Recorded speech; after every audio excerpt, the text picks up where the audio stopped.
So, among the victim families present today is Randy De Los Santos. De Los Santos. Go ahead.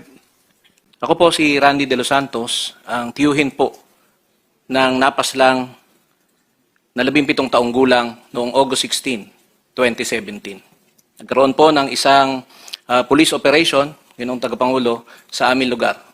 At sabi ho ng mga pulis sa kanilang report, ay bumunot ng barel, lumaban si Kian De Los Santos.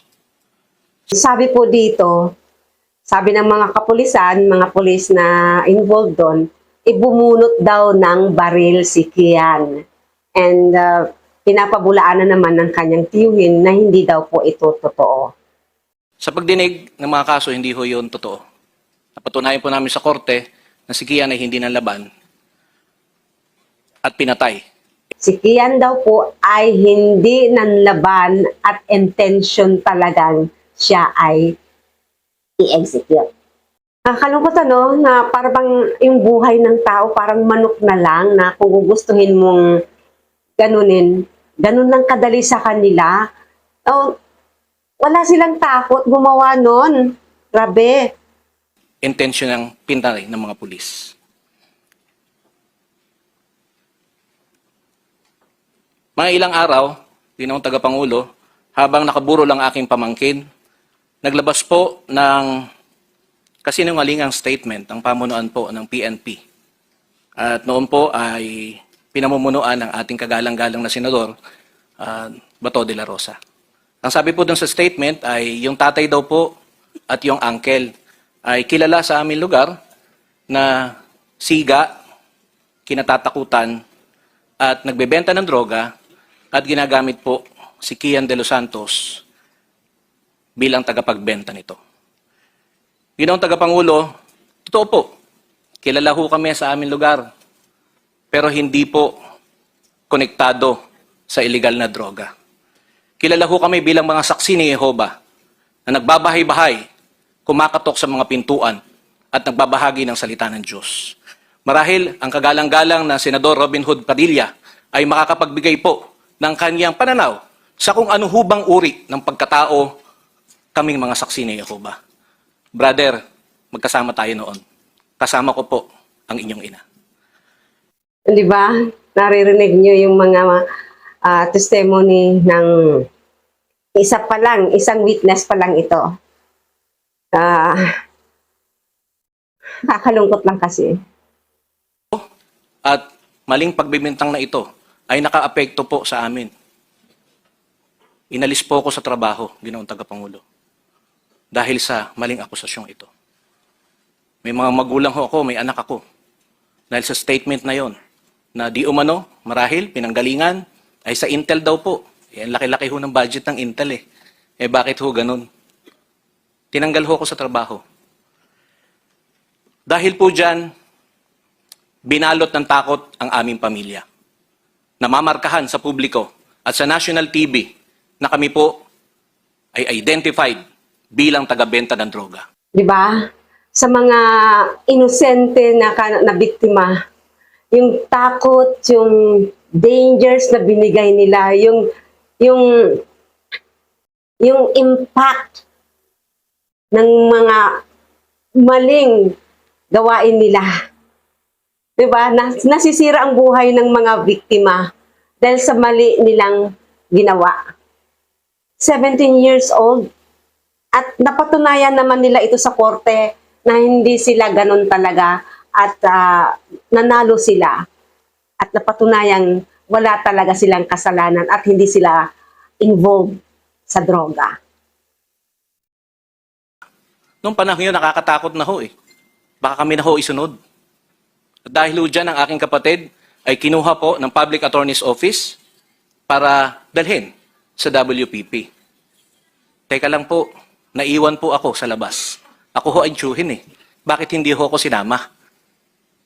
Sa mga panahon yun, Ginoong Tagapangulo, takot po ako.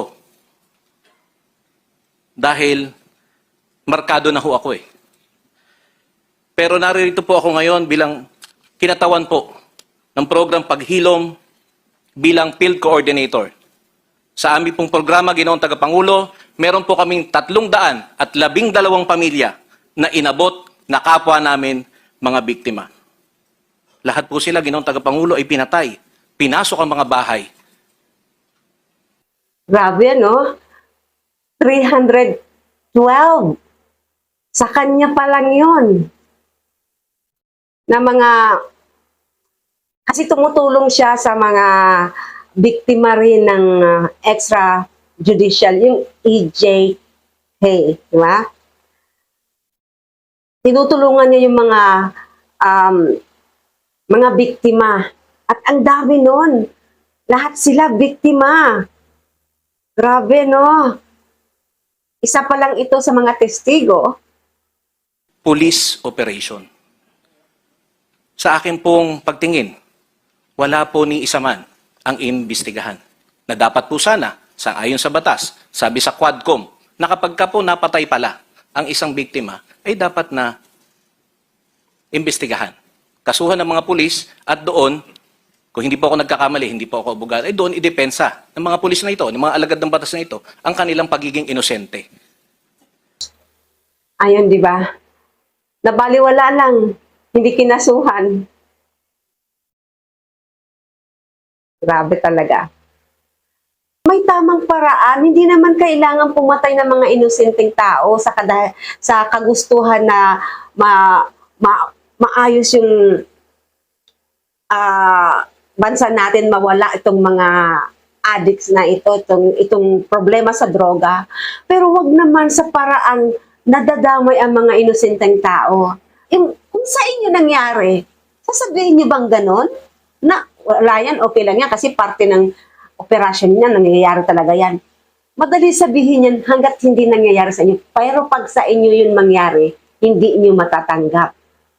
Di ba? Pero nakalulungkot po, Ginoong Tagapangulo, na sa record po namin, may mga affidavit po na pinapipirma ang mga kapulisan at sinasabi doon na hindi na raw po sila handa na sampahan ng kaso o hindi na po sila interesado pa na magdemanda sa nangyari sa kanilang mga pamilya. Ayun, kita nyo? Di ba? Nagiging normal na kalakaran ito kasi tinatakot yung mga witnesses, tinatakot yung mga kamag-anak, yung mga ganitong bagay na imbes na magte-testify, pinapaperma na lang sila ng affidavit na hindi na sila magrereklamo. Grabe talaga, no? Sige, tuloy natin. Nakakalungkot lang talaga ng nangyaring ito. Kaya hindi natin to dapat basta na lang baliwalain.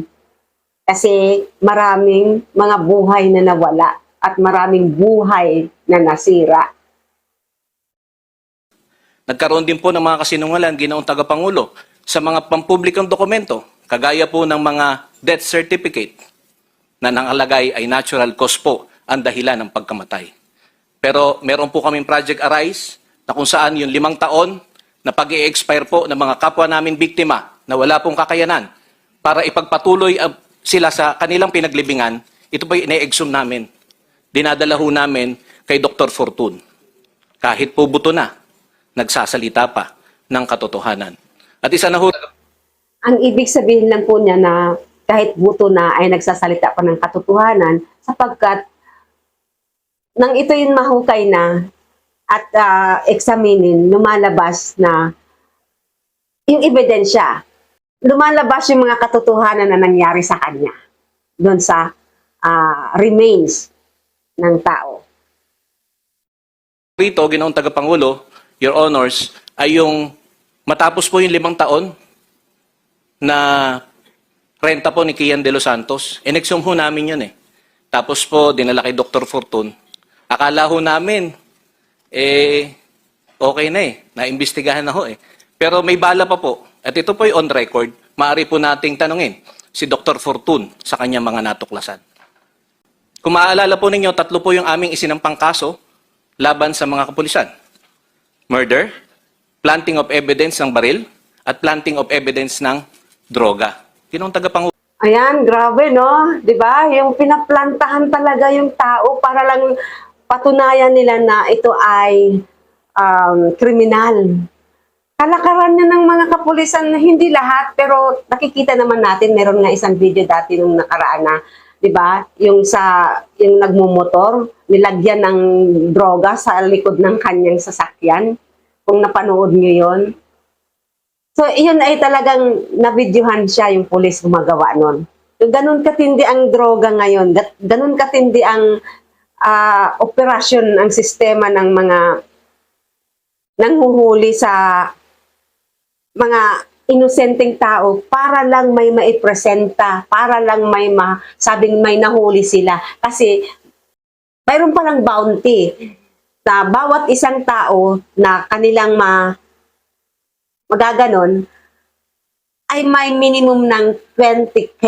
So parang paramihan sila, kahit hindi naman drogista, hindi naman talaga kriminal, hinuhuli nila.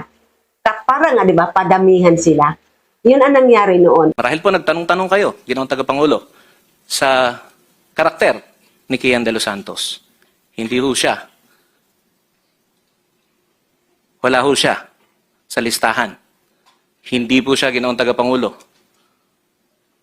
nagbebenta ng droga. Inosente po at nag-aaral po ang aking pamangkin. Grabe, no? Kung sino-sino na lang dadamputin para lang may maipresenta, para lang may madagdag sa listahan nila. Okay po, thank you so much for watching. Marami pa pong mga videos na mapapanood nyo, part 2, part 3, part 4. Marami po ito. Mas maraming katotohanan na lalabas.